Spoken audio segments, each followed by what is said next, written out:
constant dialogue going on in the mind. This is this, and that's that, and this should be this, and that should be that. You like this, and you don't like that. All kinds of voices.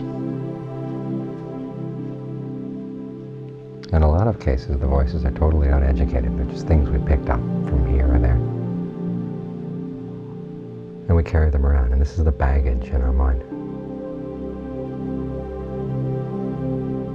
The Buddha said the mind can be at peace only when there's only one there. But for most of us, it's 2, 3, 4, 5, 6 voices all going at it, carrying all their preconceptions, saying you've got to do this, you've got to do that. And unless you examine them, you find that they can force you to suffer in a lot of ways. Some of the things we hold to, not so much that we like them, it's because we're afraid if we don't hold on to them, something bad is going to happen. Or if we don't do things this way or that way, something bad is going to happen. And we hold on to it. And force ourselves to create suffering for ourselves in this way. This is when the mind begins to settle down.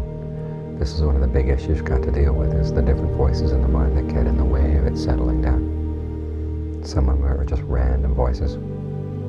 Others more insistent, more pervasive, more in control. And you've got to learn how to put a question mark next to them. Anything that gets in the way of the concentration, put a question mark. Do you really believe that? Is that kind of thinking really right? Is it really useful? That's what it comes down to. How useful is that kind of thinking? And you begin to see how much you hold on to without it, that you haven't really examined in the past. You just accepted it because other people said it was true, or it sounded right, or maybe it worked once. And then you hold on to that as a habit. And it's always amazing as the mind begins to settle down, just the things that come up. The ideas, the presuppositions. Is why, as we were saying earlier today, when the passage from the Buddha said there's no jhana without discernment, no discernment without jhana. No solid concentration without understanding, no understanding without solid concentration. The two have to go together. In other words, you have to have some understanding of the workings of the mind before you can really settle down. Because otherwise you'll fall for all the old tricks the mind's been playing on itself. Say you've got to think about this, you've got to get involved in that, you can't really neglect this, you've got to look into that. And you've got to be able to see through those voices. That's just what they are, just sort of disembodied voices floating around there in the mind.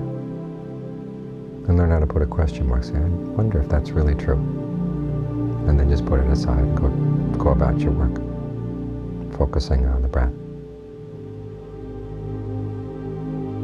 And then as your mind gets more and more still, more and more quiet, you begin to see these voices in more clarity. And other voices that have been hiding under the surface begin to come up to the surface. So this is how these two processes help each other. The more quiet you are, the more you can see. The more you see, the more you're able to keep the mind quiet. Which is why there is no such thing as a separate tranquility technique or a separate vipassana technique. Any technique you have, anything that you will the mind into, focusing on or doing, it's a concentration technique. You can do concentration, you can't do insight. Insight is something that arises when the mind gets still, and many times it's unexpected.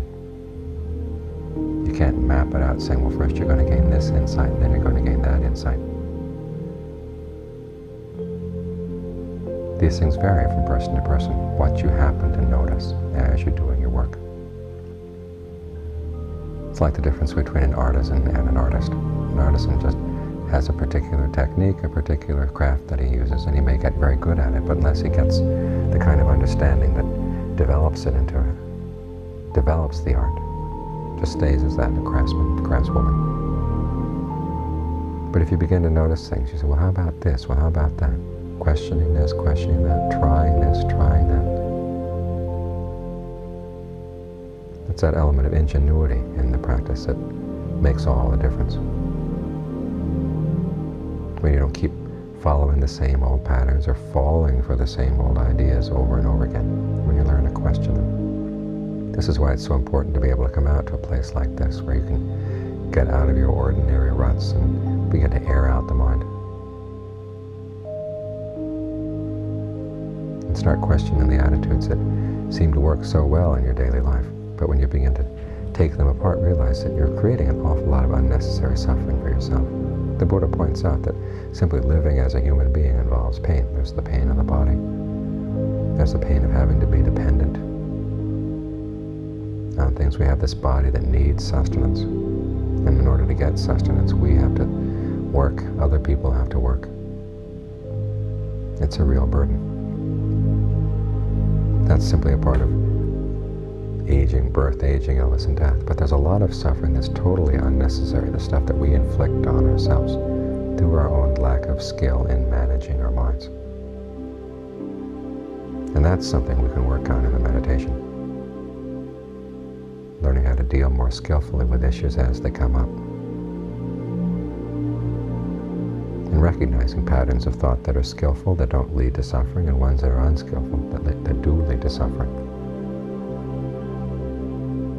Learning how to stop acting and thinking and speaking in unskillful ways. That's what our practice is all about. When we stop doing unskillful things, and the unnecessary suffering we inflict on ourselves just gets less and less and less, until it reaches a point where we don't do it anymore. We don't make ourselves suffer. There's maybe still feelings of pain in the body, but there's no suffering in the mind. So the practice is one of developing skill. Back in ancient cultures, they used to make a division between two types of knowledge. There's warrior knowledge and there's scribe knowledge. Scribe knowledge is the things that you can put down in words. Knowledge that can be defined in terms of words. Warrior knowledge is the kind of knowledge that comes from acting, from developing a skill. And as you can imagine, the kind of knowledge we're working on here is warrior knowledge. We learn the words in the text so we can get a basic idea.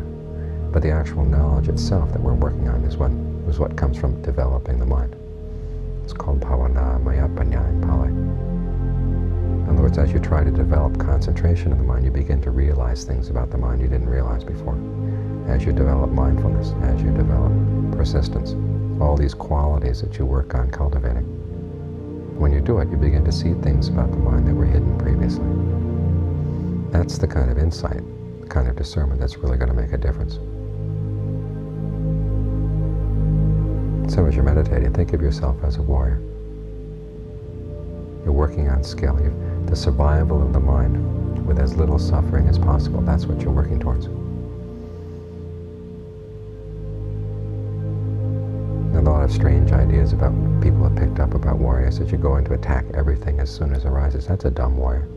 An intelligent warrior takes on battles only when he realizes that he can win them, and they're worth winning.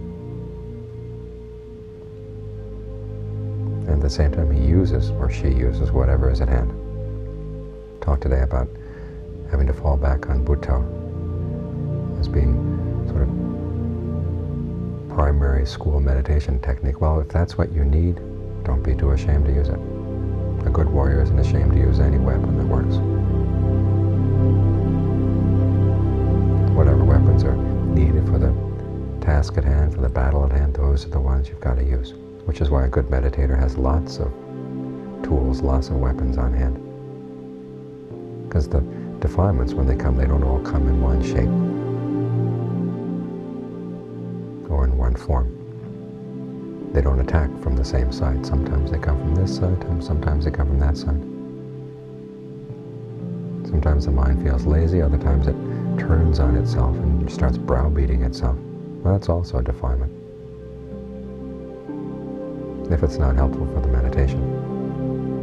This is when it gets really tricky, because many times the defilements can disguise themselves as the Dharma teaching, the Dharma talking, and you've got to watch out for that. It's when you're not quite sure what the mind is saying, whether it's true or false or skillful or unskillful. We'll just go back to being in that mode as a watcher.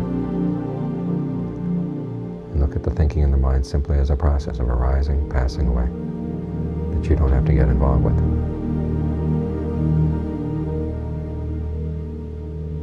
And at the very least, you'll find that you'll survive whatever that state of mind is. And oftentimes you'll have a chance to understand it. You begin to see, well, this goes with that. That goes with this. When you think in this way, this is going to happen. You think in that way, that's going to happen. And as you gain that kind of understanding, then the next time it comes around, you're better armed, better prepared for it. So as you meditate, you've got lots of techniques. You've got Bhutto, you've got the breath. You've got your ability to analyze things when analysis works. You've got your ability to turn it off when that doesn't work. In other words, as a meditator, you've got to be skilled in lots of ways. But what it comes down to is whatever works in clearing up the suffering of the mind, that keeps the mind from creating burdens for itself.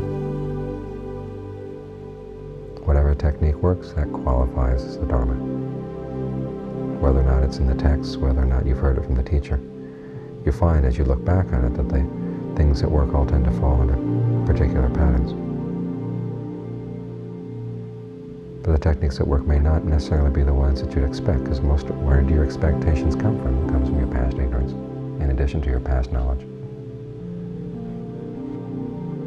And so when all the things you've read in the books don't work, just sit down and look at the problem. Use your ingenuity to find some way around it. And if it works, you've learned some new Dharma. In other words, if it works in alleviating the unnecessary suffering that the mind creates for itself. Because as you stop creating suffering for yourself, you find it easier to be good with other people as well. This is why it's not a selfish practice. The principle of loving kindness is not just an idle wish or say, may all living beings be happy. It also means actually being kind to yourself, not creating this unnecessary suffering that you pile on yourself all the time. And when you find that your mind is less piled on like this, it's easier to feel some sympathy for the other people who are piling stuff on their minds as well. That's why the benefits of the practice go not only inward, but also outward. But the essence of the issue, where the real work has to be done, is right here inside. Finding where those unnecessary burdens are, the burdensome ideas, the burdensome things the mind tells itself it has to do this, it has to think like that. And figure out how to let them go. It's a gift not only to yourself, but it's to the people around you.